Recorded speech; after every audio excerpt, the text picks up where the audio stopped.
What we're seeing from the US right now is a removal of the mask and the pretense that we stand for anything other than raw power.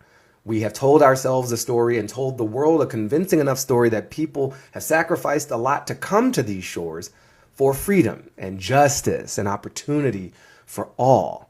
And we have used that and abused that at times for self-benefit, but we always maintained the pretense that it wasn't just about power. The pretense is over now. It's just a return to an imperial project and a colonial project nakedly, openly, flagrantly, and disgustingly.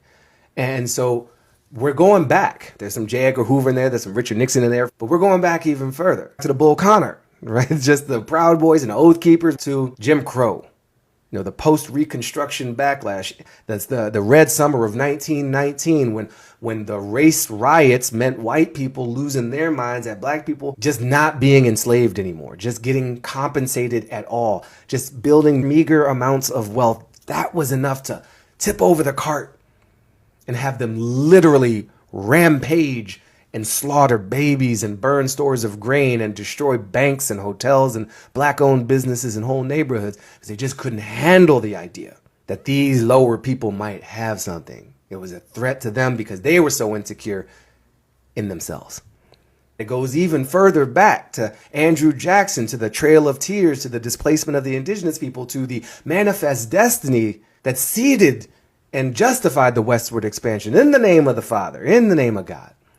It's even older than that because even that project of America was like religious freedom and expression and multiple people come together, working it out, living in harmony at many times with the indigenous people until they got so greedy and so obsessed with their own clout. So we're going back to a different life and a different reality, a truly retrograde, regressive, devolutionary mindset where we're not about ideas at all. We're going pre-Spanish and Portuguese and British expansion. We're going back to like the 1300s to a truly imperial project, nakedly greedy. And this time, we're not even really using God, but there is this idea of a king. And that's where the authoritarianism come back. The I alone can fix it, the CEO monarch, the neo-reactionary joint. Like there is a real undoing of centuries of thinking to return to something so primal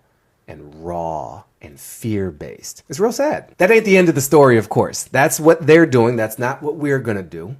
And certainly we cannot let those destroyers create the world that comes after all their destruction.